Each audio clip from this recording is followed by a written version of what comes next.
നമസ്കാരം. iPlusന്റെ പുതിയൊരു വീഡിയോയിലേക്ക് ഏവർക്കും സ്വാഗതം.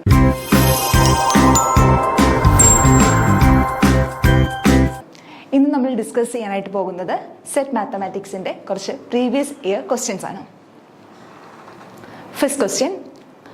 The eigenvalues of 3x3 matrix A are given by 1, -2, 3. Then the options A inverse equal to 1/6 5i minus 2a minus a square. A inverse equal to 1/6 5i plus 2a minus a square. A inverse equal to 1/6 5i minus 2a plus a square. A inverse equal to 1/6 5i plus 2a plus a square. അപ്പോൾ ഈ ചോദ്യം നമുക്ക് answer ചെയ്യണമെങ്കിൽ ഒരു മെട്രിക്സിന്റെ eigen values എന്താണെന്ന് അറിഞ്ഞിരിക്കണം. ഒരു ഈഗൻ വാല്യൂസ് അറിയണമെങ്കിൽ അതിന് മുന്നേ ആയിട്ട് ക്യാരക്ടറിസ്റ്റിക് പോളിനോമിയൽ, ക്യാരക്ടറിസ്റ്റിക് ഇക്വേഷൻ എന്നിവ എന്താണെന്ന് അറിഞ്ഞിരിക്കണം. അപ്പോൾ ഫസ്റ്റ് നമ്മൾ പറയാൻ പോകുന്നത് ഒരു മെട്രിക്സിന്റെ ക്യാരക്ടറിസ്റ്റിക് പോളിനോമിയൽ എന്തെന്നാണ്. അപ്പോൾ എ എന്ന് പറയുന്നത് ഒരു n/n മെട്രിക്സ് ആണ്. A belongs to mn of R എന്ന് പറഞ്ഞാൽ നമുക്കറിയാം എ എന്ന് പറയുന്നത് ഒരു സ്ക്വയർ മെട്രിക്സ് ആണ് of order n with entries from R. A എന്ന് പറയുന്നത് സ്ക്വയർ മെട്രിക്സ് ആണ്, അതിനകത്തുള്ള എൻട്രീസ് റിയൽ നമ്പേഴ്സ് ആയിരിക്കും. അങ്ങനെയെങ്കിൽ ഇതിന്റെ ക്യാരക്ടറിസ്റ്റിക് പോളിനോമിയൽ അതിനെ ഡിനോട്ട് ചെയ്യുന്നത് കൈ എ ഓഫ് എക്സ് എന്നാണ്, which is equal to determinant of xi minus A ആയിരിക്കും. അപ്പോൾ ഒരു മെട്രിക്സിന്റെ സ്ക്വയർ മെട്രിക്സിന്റെ ക്യാരക്ടറിസ്റ്റിക് പോളിനോമിയൽ എന്ന് പറയുന്നത് chi A of X equal to determinant of xi minus A ആയിരിക്കും. അപ്പോൾ നമ്മൾ ഇനി ഇവിടെ പറയാൻ പോകുന്ന അടുത്തൊരു കൺസെപ്റ്റ് ആണ് characteristic equation.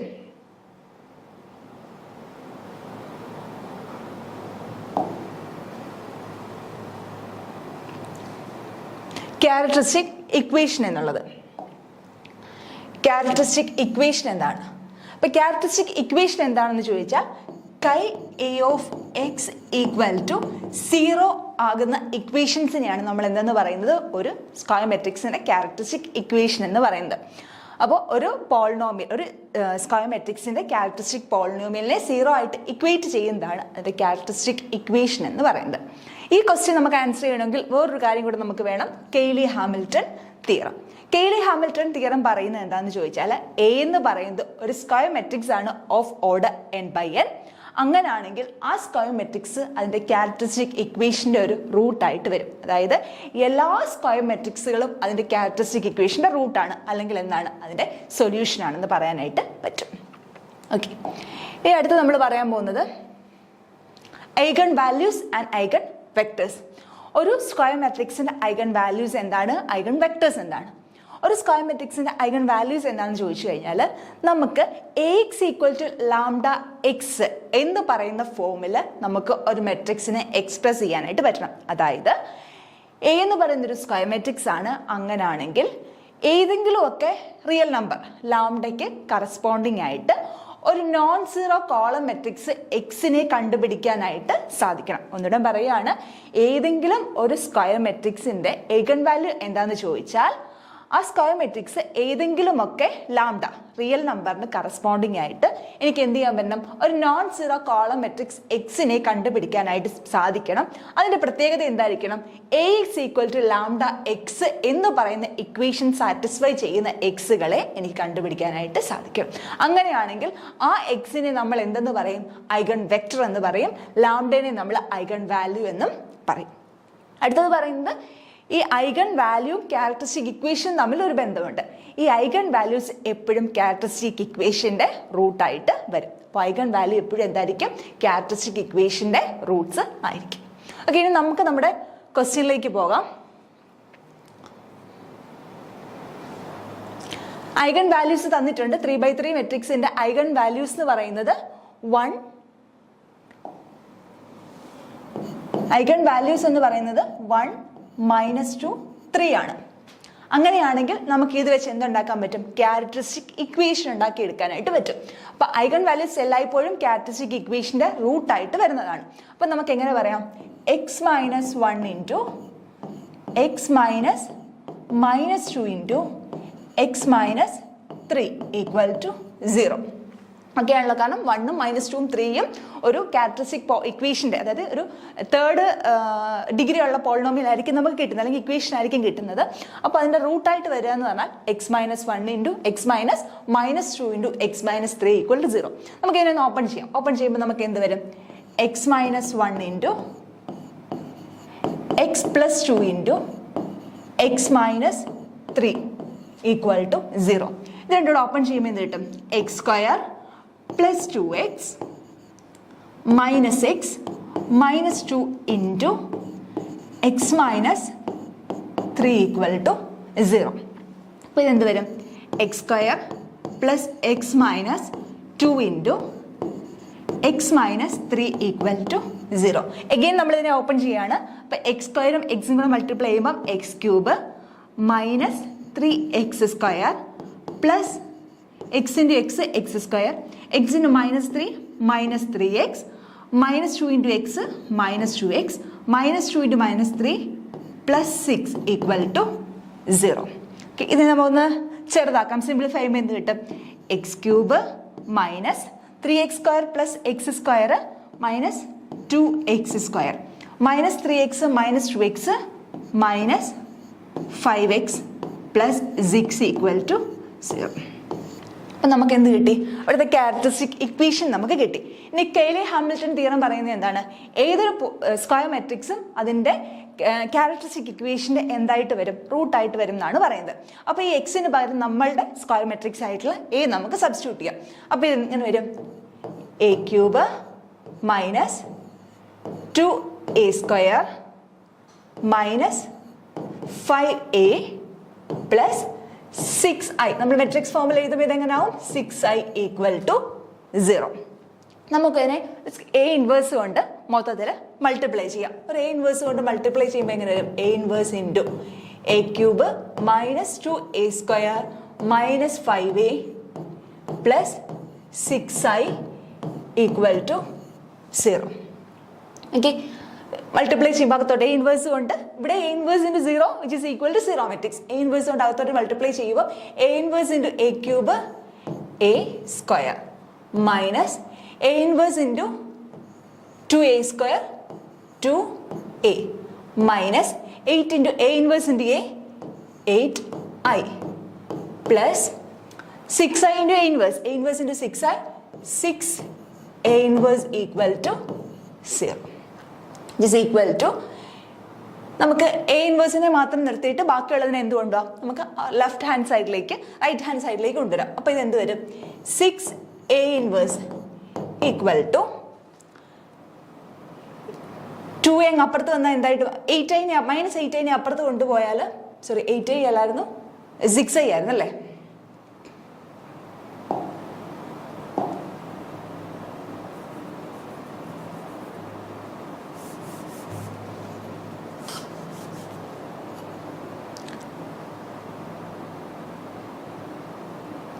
A inverse into a³ a² minus ഇവിടെ 5 ഇത് എഴുതിയപ്പം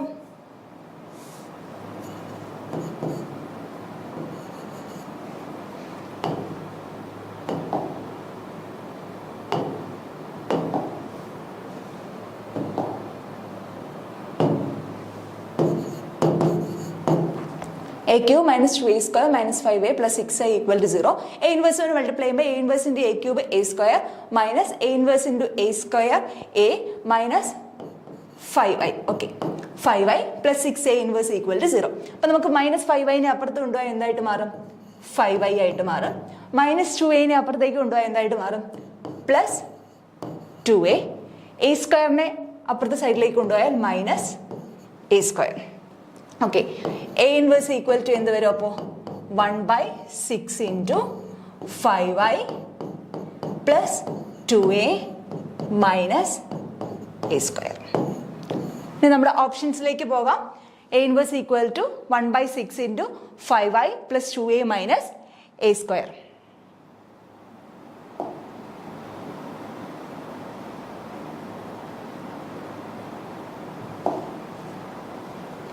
1/6 into 5i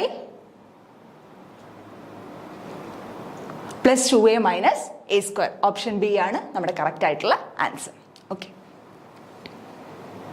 രണ്ടാമത്തെ question, two independent events E and F are such that P of E intersection F equal to 1/6 and P of E complement intersection F complement equal to 1/3. P of E greater than P of F. Then P of E is 1/2. Option B 2/3. Option C 1/3.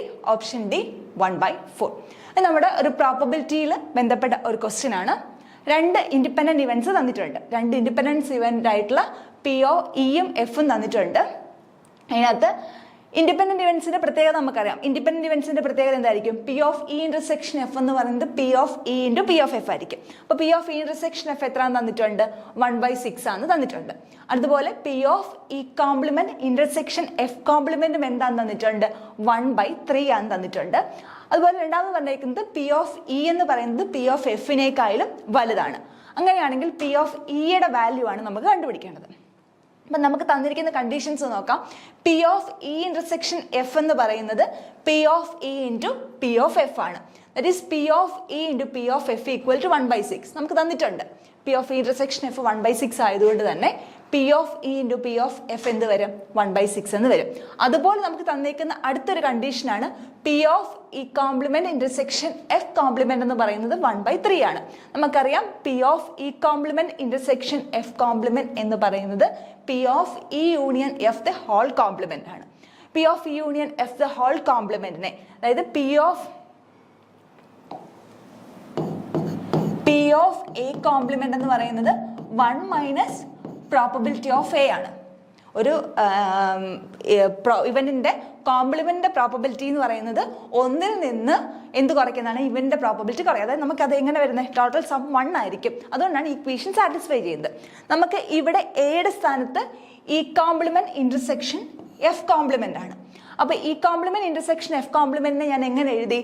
D Morgan's law വെച്ചിട്ട് P of E union F the whole complement എന്ന് എഴുതി.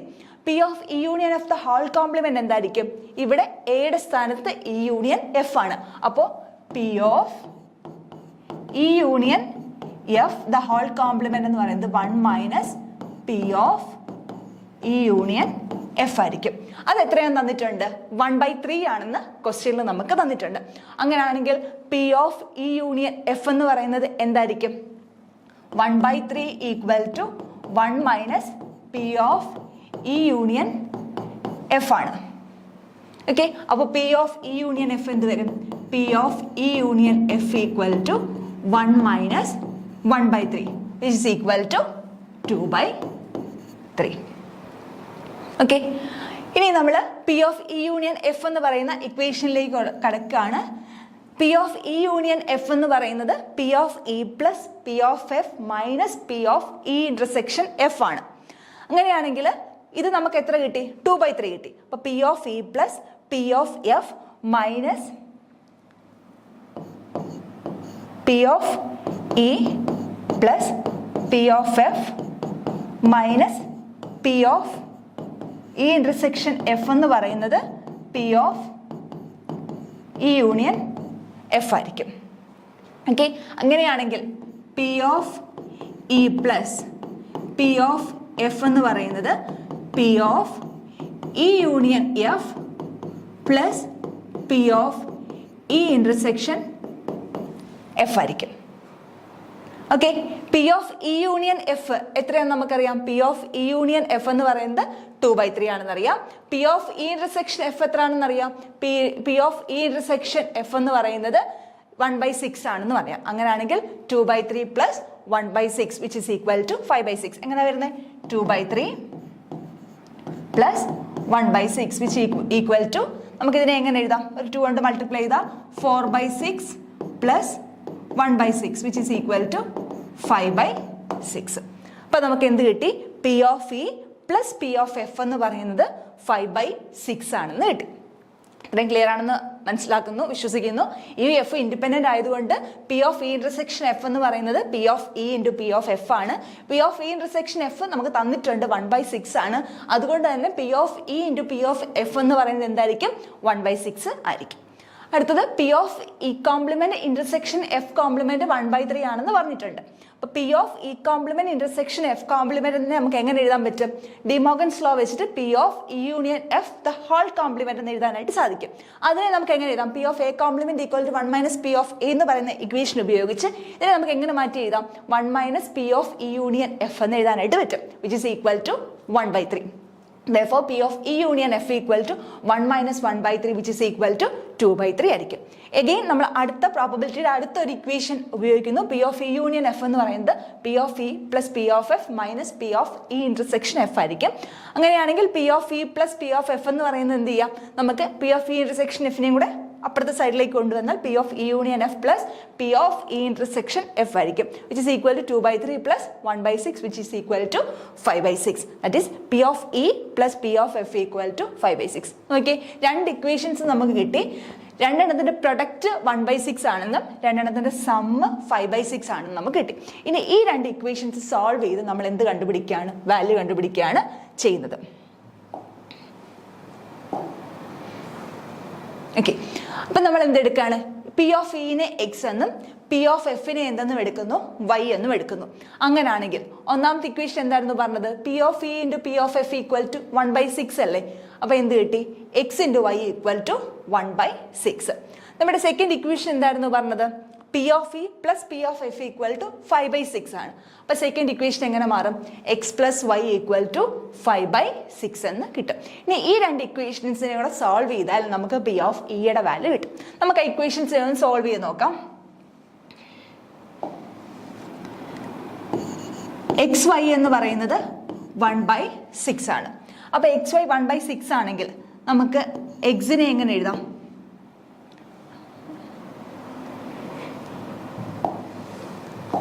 Okay, ഒന്നുകൂടെ പറയാം. X Y എന്ന് പറയുന്നത് 1/6 ആണ്. അടുത്ത ഇക്വേഷനിൽ സബ്സ്റ്റിറ്റ്യൂട്ട് ചെയ്താണ് കുറച്ചും കൂടി എളുപ്പം, അല്ലെങ്കിൽ കുറച്ചും കോംപ്ലിക്കേഷൻ ആയി. അപ്പോൾ അതാണ് ഞാൻ തിരുത്തി എഴുതാൻ പോകുന്നത്. അടുത്തത് X plus Y equal to എന്തെന്നും കിട്ടി? 5/6 എന്നും കിട്ടി. ഇതിനകത്ത് നിന്ന് നമുക്ക് എക്സിൻ്റെ വാല്യൂ എങ്ങനെ എഴുതാം? എക്സിൻ്റെ വാല്യൂ 5/6 മൈനസ് വൈ എന്ന് എഴുതാനായിട്ട് പറ്റും. ആദ്യം ചെയ്ത പോലെ ഇവിടുന്ന് കണ്ടുപിടിക്കാം, പക്ഷെ അത് കുറച്ചും കൂടി ഇക്വേഷൻ കോംപ്ലിക്കേറ്റഡ് ആയിരിക്കും. ഇതായിരിക്കും കുറച്ചും കൂടി നമുക്ക് ചെയ്യാനായിട്ട് എളുപ്പം. ഓക്കെ, എക്സിൻ്റെ വാല്യൂ 5/6 മൈനസ് വൈ എന്ന് കിട്ടി. ഈ എക്സിൻ്റെ വാല്യൂ നമ്മൾ ഈ ഇക്വേഷനിൽ കൊടുക്കുകയാണ്. ഇക്വേഷനിൽ കൊടുക്കുമ്പോൾ എന്ത് വരും? 5/6 minus Y into Y equal to 1/6. That is 5 നമുക്ക് ക്രോസ് മൾട്ടിപ്ലൈ ചെയ്യുമ്പോൾ എന്ത് വരും? ഇത് 5 minus 6y the whole divided by 6 into y equal to 1/6. That is 5 minus 6y into y equal to 6/6, which is equal to 1. Okay, ഇതിനെ open ചെയ്യുമ്പോൾ എന്ത് വരും? 5y minus 6y square equal to 1. ഇതിൽ നമുക്കൊന്ന് കുറച്ചും കൂടെ വൃത്തിയായിട്ട്, ഒരു ക്വാഡ്രാറ്റിക് ഇക്വേഷൻ ആണ് കിട്ടിയേക്കുന്നത്, കുറച്ചും കൂടെ ഒന്ന് വൃത്തിയായിട്ട് എഴുതുമ്പോൾ നമുക്ക് എന്ത് കിട്ടും? ഈക്വൽ ടു 0 സബ്സ്റ്റിറ്റ്യൂട്ട് ചെയ്യുമ്പോൾ minus 6y square plus 5y minus 1 equal to 0. That is equal to 6y square minus 5y plus 1 equal to 0. ഇതിപ്പോൾ ഒരു ക്വാഡ്രാറ്റിക് ഇക്വേഷൻ ആണ്. നമുക്ക് ഇതിനെ സോൾവ് ചെയ്യാം. ക്വാഡ്രാറ്റിക് ഇക്വേഷനെ സോൾവ് ചെയ്യാൻ നമുക്കറിയാം X equal to A square plus B X plus equal to 0 ആണെങ്കിൽ x equal to minus b plus or minus square root of b square minus 4a by b square minus 4ac by 2a. അപ്പോൾ ഇവിടുന്ന് എന്ത് കിട്ടും? y equal to minus b ആകുമ്പോഴത്തേക്ക് 5 plus or minus square root of b square minus 4ac. b square ആകുമ്പം 25 minus 4 into a യുടെ value 6 into 1 divided by 2a. 2a ആകുമ്പോഴത്തേക്ക് 2 into 6, which is equal to 5 plus or minus root 1 by 12. അപ്പോൾ വൈയുടെ value നമുക്ക് എങ്ങനെയൊക്കെ കിട്ടും? y equal to 5 plus 1 by 12 or y equal to 5 minus 1 by 12. 5 plus 1 by 12 which is equal to 6 by 12, which is equal to 1 by 2. Or y equal to 5 minus 1 by 12, that is 4 by 12, which is equal to 1 by 3. അപ്പോൾ വൈക്ക് നമുക്ക് രണ്ട് value കിട്ടി. വൈക്ക് 1/2 എന്നും കിട്ടി, വൈക്ക് എന്തെന്നും കിട്ടി, 1/3 എന്നും കിട്ടി. ഓക്കെ, വൈക്ക് 1/2 എന്നും വൈക്ക്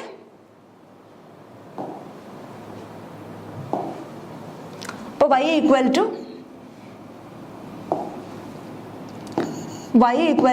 1/2 എന്നും കിട്ടി, ഓർ y ഈക്വൽ ടു 1/3 എന്ന് രണ്ട് വാല്യൂസ് നമുക്ക് കിട്ടി. ഇനി ഇത് വെച്ചിട്ട് നമുക്ക് എന്ത് ചെയ്യാം, എക്സിന്റെ വാല്യൂ കണ്ടുപിടിക്കാം. അപ്പോൾ നമ്മുടെ ഇക്വേഷൻ എന്തായിരുന്നു, എക്സ് പ്ലസ് ഏതെങ്കിലും ഒരു ഇക്വേഷനിൽ സബ്സ്റ്റിറ്റ്യൂട്ട് ചെയ്താൽ മതി. X plus Y equal to 5/6 എന്നായിരുന്നു നമ്മുടെ equation. If y equal to 1/2, y 1/2 ആണെങ്കിൽ എക്സ് എന്ത് വരും, X equal to 5/6 minus 1/2 which is equal to 5/6 minus 1/2 നമുക്ക് എങ്ങനെ എഴുതാം, 3/6 എന്ന് എഴുതാം. ഓക്കെ, 3 കൊണ്ട് മുകളിലും താഴെ നമുക്ക് എൽസിഎം എടുക്കാൻ വേണ്ടിയിട്ട് 3 കൊണ്ട് മുകളിലും താഴെ മൾട്ടിപ്ലൈ ചെയ്യുമ്പോൾ എന്ത് എഴുതാം, 3/6 എന്ന് എഴുതാം, which is equal to 2/6 which is equal to 1/3. അപ്പോൾ വൈക്ക് 1/2 കൊടുത്താൽ എക്സിന് കിട്ടുന്ന വാല്യൂ എന്താണ്, 1/3 ആണ്. ഓക്കെ, ഇനി വൈക്ക് ഒരു വാല്യൂ കൂടെ നമുക്ക് സബ്സ്റ്റിറ്റ്യൂട്ട് ചെയ്യാം. If y equal to 1/3, y 1/3 ആണെങ്കിൽ നമുക്ക് എങ്ങനെ എഴുതാം, എക്സ് ഈക്വൽ ടു 5/6 മൈനസ് 1/3.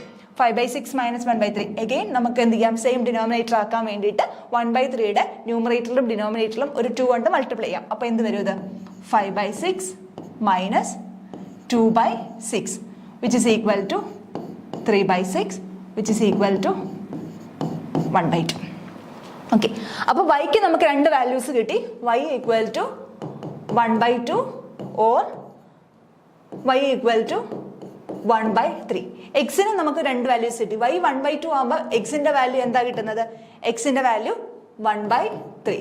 അതുപോലെ വൈക്ക് 1/3 ആകുമ്പോൾ എക്സിന്റെ വാല്യൂ എന്താ കിട്ടുന്നത്, എക്സ് ഈക്വൽ ടു 1/2. ഇനി നമുക്ക് ക്വസ്റ്റ്യനിൽ ഒരു കണ്ടീഷൻ പറഞ്ഞിട്ടുണ്ട്, നമ്മുടെ പി ഓഫ് ഇ ആണ് വലുത്, പി ഓഫ് എഫിനേക്കാളും പി ഓഫ് ഇ ആണ് വലുത്. അതായത് എപ്പോഴും എന്ത് വലുതായിട്ട് നിൽക്കണം, നമ്മുടെ എക്സ് കോർഡിനേറ്റ് വലുതായിട്ട് നിൽക്കണം. നമുക്കറിയാം 1/2 ആണോ 1/3 ആണോ വലുത്, 1/2 ആണ് വലുത്. അപ്പോൾ എക്സിന് നമുക്ക് എന്ത് വാല്യൂ എടുക്കാം, 1/2 എന്ന് പറയുന്ന വാല്യൂ എടുക്കാം. That is X equal to 1/2.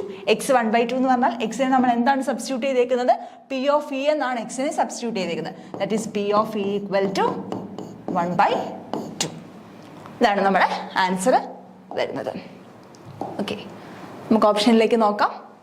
P of E equal to 1/2. Okay, മൂന്നാമത്തെ question, how many 4-digit even numbers have all 4-digit distinct. നമ്മുടെ പെർമ്യൂട്ടേഷൻ എന്ന് പറയുന്ന ഭാഗത്ത് ഒരു ക്വസ്റ്റ്യൻ ആണ്. മിക്കപ്പോഴും ഇങ്ങനത്തുള്ള ക്വസ്റ്റ്യൻസ് പല വർഷങ്ങളിലായിട്ട് സെറ്റ് എക്സാമിന് ചോദിച്ച് കണ്ടിട്ടുണ്ട്. അപ്പോൾ നമ്മുടെ ക്വസ്റ്റ്യൻ എന്താണെന്ന് വെച്ചാൽ, ഒരു 4-digit ഈവൻ നമ്പർ നമുക്ക് ഫോം ചെയ്യണം. അതിൻ്റെ പ്രത്യേകത എന്താണ്, അതിൻ്റെ 4 ഡിജിറ്റ്സും എന്തായിരിക്കണം, ഡിസ്റ്റിങ്ക്റ്റ് ആയിരിക്കണം. അപ്പോൾ നമുക്കൊരു 4-digit നമ്പറാണ് കണ്ടുപിടിക്കേണ്ടത്. നമുക്കൊരു 4-digit നമ്പർ കണ്ടുപിടിക്കേണ്ടതിനകത്ത് 2 കണ്ടീഷൻസ് ആണ് പറഞ്ഞേക്കുന്നത്. ഒന്നാമത്തെ കണ്ടീഷൻസ്, അതിൻ്റെ 4 ഡിജിറ്റ്സും എന്തായിരിക്കണം, ഡിസ്റ്റിങ്ക്റ്റ് ആയിരിക്കണം. 4 ഡിജിറ്റ്സ് ഡിസ്റ്റിങ്ക്റ്റ് ആയിരിക്കണം. രണ്ടാമത്തെ കണ്ടീഷൻ എന്താണ് പറഞ്ഞേക്കുന്നത്, അതിൻ്റെ എന്തായിരിക്കണം, അതൊരു ഈവൻ നമ്പറും ആയിരിക്കണം. ഈ 2 കണ്ടീഷൻസ് ആണ് നമുക്ക് തന്നേക്കുന്നത്. അപ്പോൾ ഒരു 4-digit നമ്പർ ആയിരിക്കണം, അതൊരു ഈവൻ നമ്പർ ആയിരിക്കണമെങ്കിൽ അതിൻ്റെ യൂണിറ്റ് പ്ലേസിൽ ഏതൊക്കെ വരാൻ പാടുള്ളൂ, 0, 2, 4, 6, 8. ഈ 5 സംഖ്യകൾ മാത്രമേ എവിടെ വരാനായിട്ട് പാടുള്ളൂ, അതിൻ്റെ യൂണിറ്റ് പ്ലേസിൽ വരാനായിട്ട് പാടുള്ളൂ. അതുപോലെ അടുത്ത കണ്ടീഷൻ എന്താ പറഞ്ഞേക്കുന്നത്, 4-digit ആയിരിക്കണം, അത് ഡിസ്റ്റിങ്ക്റ്റ് ആയിരിക്കണം. അതായത് ഇവിടെ ഇപ്പോൾ 0 വന്നു കഴിഞ്ഞാൽ വേറെ എങ്ങും എന്ത് വരാൻ പാടില്ല, 0 വരാൻ പാടില്ല. ലാസ്റ്റ് ഡിജിറ്റിൽ 2 വന്നു കഴിഞ്ഞാൽ വേറെ ഒരു സംഖ്യയിലും എന്ത് വരാൻ പാടില്ല, 2 വരാനായിട്ട് പാടില്ല. ഒരു കാര്യം കൂടെ ഉണ്ട്, ഇതൊരു 4-digit നമ്പർ ആയിരിക്കണം. 4-digit നമ്പർ ആയിരിക്കും നമുക്ക് ഡിജിറ്റ് പ്രിപ്പയർ ചെയ്യാൻ പറ്റുന്നത് 0 മുതൽ 9 വരെയുള്ള സംഖ്യകൾ കൊണ്ടാണ് നമുക്ക് എന്ത് ചെയ്യാൻ പറ്റുന്നത്, ഒരു നമ്പർ ഫോം ചെയ്യാനായിട്ട് പറ്റുന്നത്. പക്ഷേ അതിൻ്റെ ഫസ്റ്റ് പ്ലേസിൽ, അതായത് 4 ഡിജിറ്റിന്റെ ഇവിടെ ഈ പ്ലേസിൽ നമുക്ക് 0 വന്നു കഴിഞ്ഞാൽ ഇത് എന്തൊരു നമ്പർ ആയിട്ട് മാറും, ഇതൊരു 3-digit നമ്പർ ആയിട്ട് മാറും. അപ്പോൾ അത് പോസിബിൾ അല്ല. അപ്പോൾ എന്ത് വരരുത്, ഇവിടെ ഒരിക്കലും എന്ത് വരരുത്, 0 വരരുത്. ഇത്രയും കണ്ടീഷൻസ് വെച്ചിട്ടാണ് നമ്മൾ എന്ത് ചെയ്യുന്നത്, ഈ പ്രോബ്ലത്തിന്റെ ആൻസർ ചെയ്യുന്നത്. അപ്പോൾ വീണ്ടും ശ്രദ്ധിക്കുക, യൂണിറ്റ് പ്ലേസിൽ ഇവൻ നമ്പർ ആയതുകൊണ്ടാണ്. ഇവൻ നമ്പർ എന്നൊരു കണ്ടീഷൻ ഇവിടെ ഇല്ലായിരുന്നു എങ്കിൽ നമ്മൾ ഇവിടെ ചെക്ക് ചെയ്യേണ്ട ആവശ്യമില്ല. ഇവിടെ ഇവൻ നമ്പർ എന്നൊരു കണ്ടീഷൻ ഉണ്ടായതുകൊണ്ട് യൂണിറ്റ് ഡിജിറ്റിൽ ഏതൊക്കെ വരണം? 0, 2, 4, 6, 8 ഇത്രയും നമ്പേഴ്സ് മാത്രമേ വരാനായിട്ട് പാടുള്ളൂ. അതുപോലെ ഇതൊരു 4 ഡിജിറ്റ് നമ്പർ ആയതുകൊണ്ട് തന്നെ ഇവിടെ ഫസ്റ്റ് ഡിജിറ്റിൽ എന്ത് വരാൻ പാടില്ല? 0 വരാനായിട്ട് പാടില്ല. 0 വന്നു കഴിഞ്ഞാൽ ഇത് എന്തായിട്ട് മാറും? ഇതൊരു 3 ഡിജിറ്റ് ആയിട്ട് മാറും. ഓക്കെ, നമുക്ക് ആൻസറിലേക്ക് പോകാം. നമ്മൾ ഇതിനെ 2 കേസായിട്ട് എടുക്കുകയാണ്. ഫസ്റ്റ് കേസ് എന്ന് പറഞ്ഞാൽ നമ്മുടെ ലാസ്റ്റ് ഡിജിറ്റ് 0 ആവുകയാണ്. നമ്മൾ ABCD എന്ന് എടുക്കുകയാണ്. ABCD എന്ന് നമ്മൾ ഈ നമ്പറിനെ എടുക്കുകയാണ്. അപ്പൊ ലാസ്റ്റ് ഡിജിറ്റ് 0 ആണ് എന്ന് നമ്മൾ അസ്യൂം ചെയ്ത് കഴിഞ്ഞാൽ ഇതെങ്ങനെ മാറും? ABC0 എന്ന് മാറും. ഈ ഫോമിലേക്ക് മാറും. അപ്പൊ 0 അവിടെ ഫിക്സ്ഡ് ആണ്. അപ്പൊ ABC0 എന്ന് പറയുന്നത് അവിടെ ഫിക്സ്ഡ് ആണ്. 0 ഫിക്സ്ഡ് ആയതുകൊണ്ട് തന്നെ ഇതിന് എത്ര ചോയ്സേ ഉള്ളൂ? ഒരൊറ്റ ചോയ്സ് മാത്രമേ ആ യൂണിറ്റ് പ്ലേസിൽ നമുക്ക് ഉള്ളൂ. ഇനി ഫസ്റ്റ് ഡിജിറ്റിലേക്ക് പോകാം. ഫസ്റ്റ് ഡിജിറ്റിലേക്ക് പോകുമ്പോൾ നോക്കിയേ, ഞാൻ ആദ്യം പറഞ്ഞതുപോലെ തന്നെ ഇതൊരു 4 ഡിജിറ്റ് നമ്പറാണ്. അപ്പോൾ ഫസ്റ്റ് ഡിജിറ്റ് എന്താവരുത്? ഒരിക്കലും എന്തായിട്ട് മാറരുത്?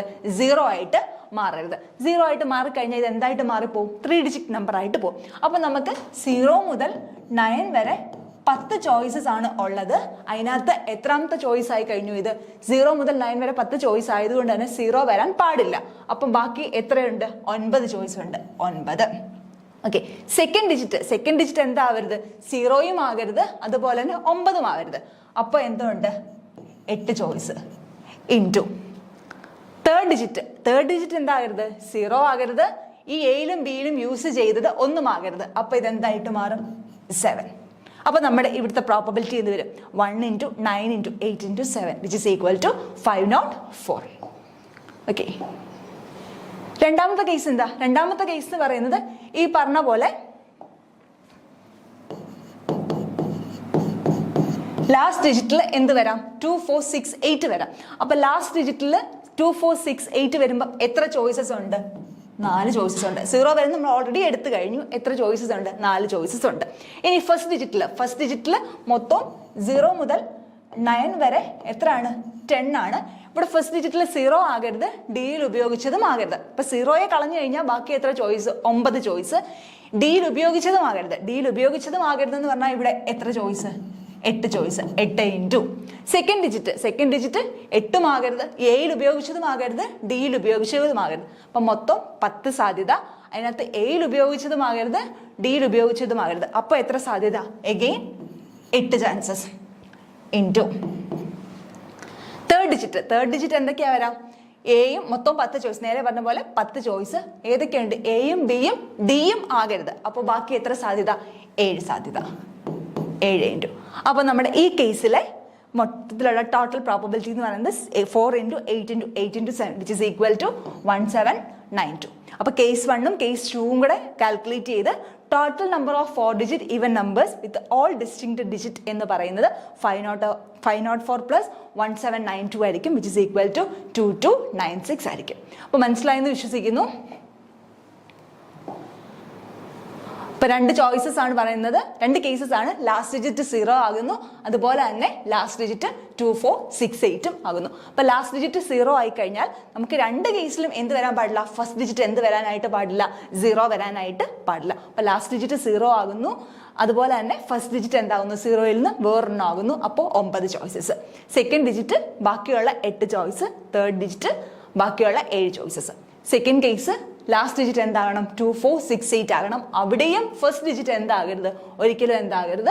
0 ആകരുത്. ആ 2 കേസസിൻ്റെയും കൂടെ സമ്മാണ് എന്തെന്ന് പറയുന്നത് total number of 4 digit even numbers എന്ന് പറയുന്നത്. അപ്പോൾ എല്ലാവർക്കും ഇത് മനസ്സിലായെന്ന് വിചാരിക്കുന്നു. നമ്മളിപ്പോൾ ഇന്നത്തെ ക്ലാസ്സിൽ ചെയ്ത 3 പ്രോബ്ലംസും എല്ലാവർക്കും മനസ്സിലായെന്ന് വിശ്വസിക്കുന്നു. Thank you.